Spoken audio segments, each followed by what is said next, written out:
Selamat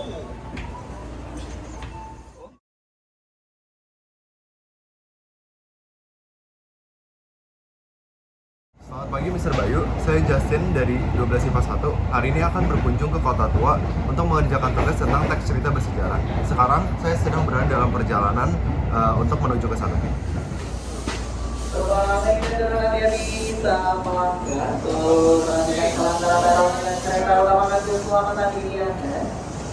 Sekarang saya sudah sampai di stasiun Kampung Badan, satu perhentian sebelum stasiun kota. Sampai ketemu di sana. Sekarang saya sudah sampai di stasiun Kota Tuanya. Sekarang kita akan menuju ke daerah pusat perbelanjaannya, atau ada museum di sini. Sekarang saya dan teman-teman sedang menuju ke Museum Fathahillah untuk melihat apa yang ada di dalam sana. Sebelum masuk ke museum, ada info untuk harga sesuai dengan umur yang tertera di situ. Nah, sekarang kita akan masuk. Oke, sekarang saya berada di wilayah Museum Kerajaan Tarumanegara, di mana Kerajaan Tarumanegara ini tuh banyak meninggalkan prasasti-prasasti seperti yang prasasti Tugu ini, dan asal-usulnya Kerajaan Tarumanegara ini, kerajaan ini adalah salah satu kerajaan tertua selain Kutai. Dan asalnya nama Taruma itu berasal dari warna biru indigo yang dulu sering digunakan untuk mewarnai pakaian dari daun. Nah, seperti yang dilihat di sini, di ruangan ini banyak tertulis sejarah-sejarah tentang prasasti atau bagaimana terbentuknya prasasti itu dan gunanya untuk apa.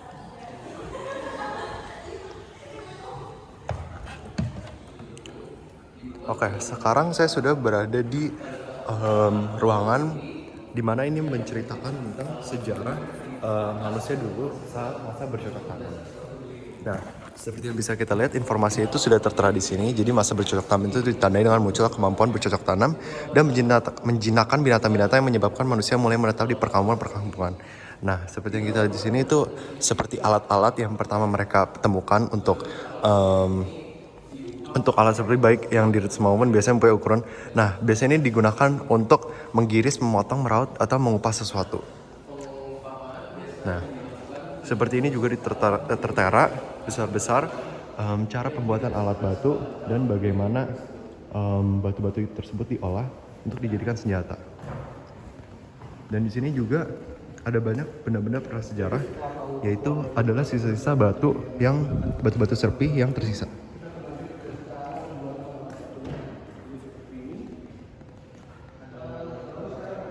Oke, sekarang saya berada di ruangan di mana menceritakan tentang sejarah persebaran kepercayaan di sini. Nah, seperti yang bisa dilihat, banyak patung-patung dewa Hindu yang dimana menunjukkan bahwa zaman-zaman persebaran keagamaan Hindu dan Buddha di Kerajaan Tarumanegara.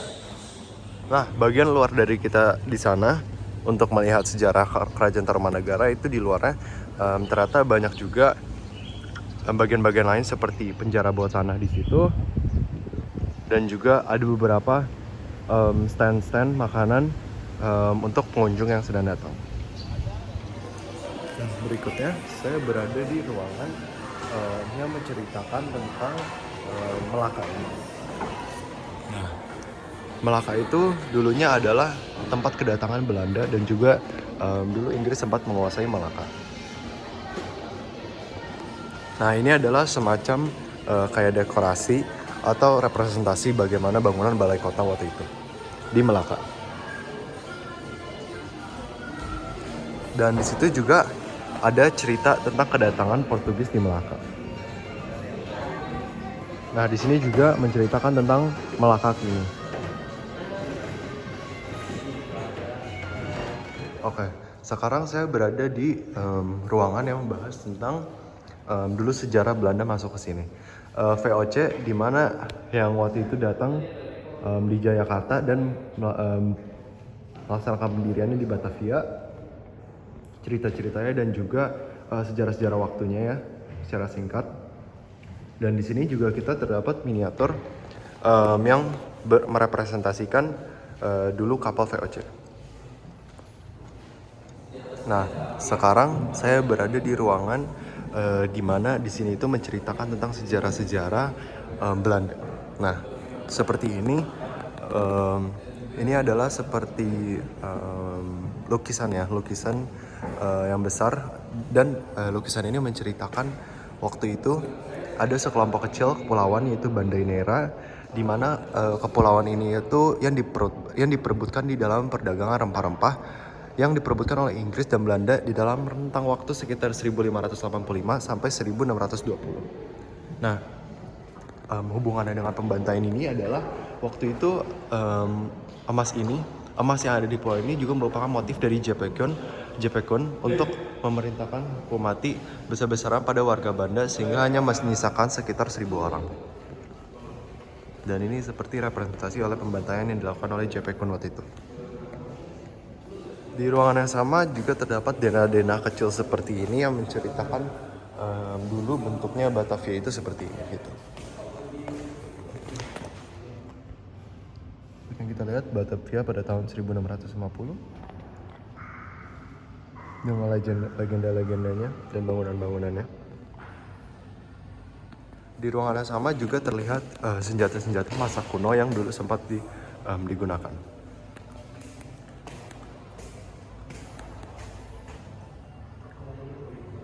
Nah, setelah masuk dari ruangan tadi, kita masuk ke ruangan yang memiliki lukisan besar ini. Nah, pertama-tama kita harus mengetahui dulu lukisan ini itu dibuat oleh siapa.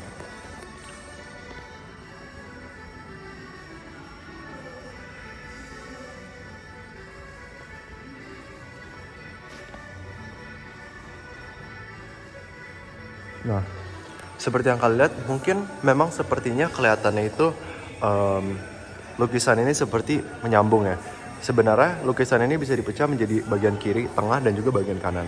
Di mana masing-masing dari lukisan ini tuh memiliki cerita-ceritanya sendiri.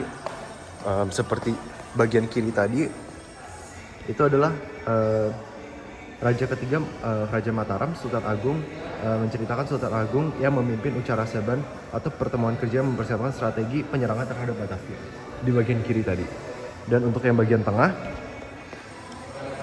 yang paling besar ini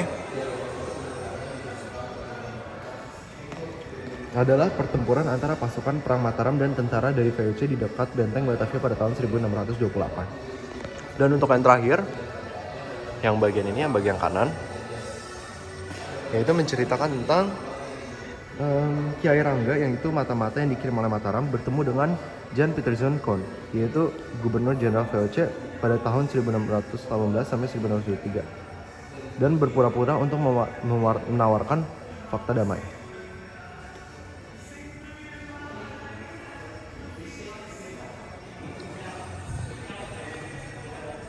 Nah, sekarang kita ada di ruangan lantai 2, yang dimana ruangan itu menggambarkan tentang balai kota, yaitu ruang dewan pengadilan, dan pada ruangan ini terdapat 6 kursi dan meja berbentuk elips yang dahulu digunakan untuk persidangan oleh para hakim untuk para terdakwa yang akan diputuskan hukuman mati.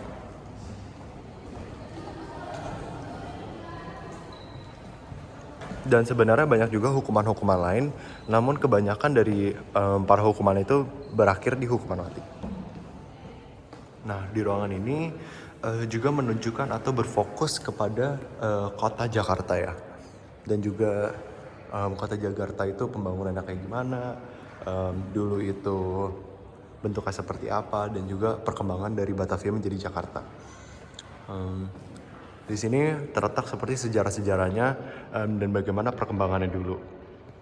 Dan ini juga ada timetable-nya atau semacam urutan waktu secara singkat ya, dari 1 April 1905 yang awalnya bernama Batavia menjadi sekarang.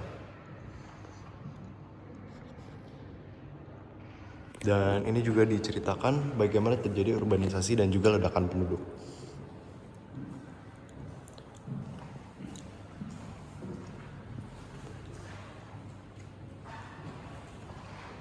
Nah, di sini juga ada detail-detail kecil seperti waktu itu bagaimana tempat tinta dan bel meja pada waktu itu, botol keramik yang dimana bentuknya itu benar-benar unik-unik banget.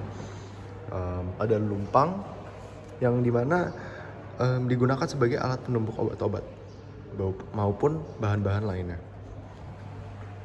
Dan juga ada pekinangan.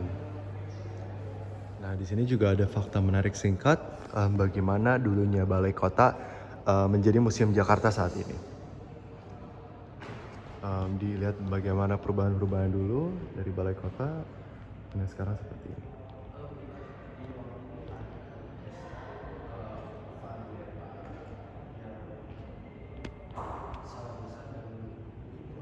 Nah, di sini diceritakan lagi kembali ke VOC bagaimana pada masa akhirnya VOC bangkrut dan bagaimana kemunduran Batavia terjadi. Nah, di sini adalah seperti jenjang waktu ya.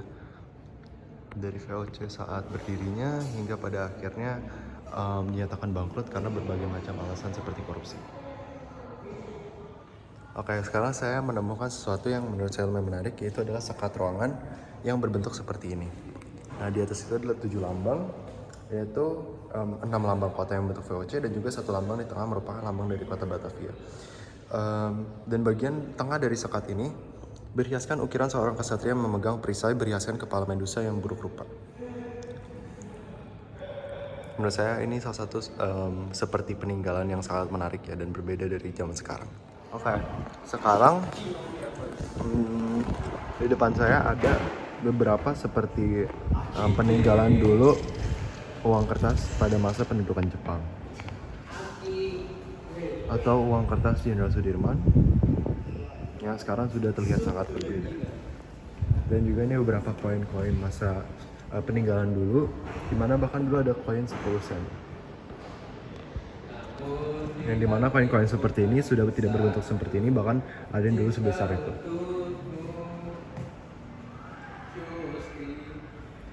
Dan juga ada uang kertas setelah kemerdekaan yang dulu hanya bernilai puluhan.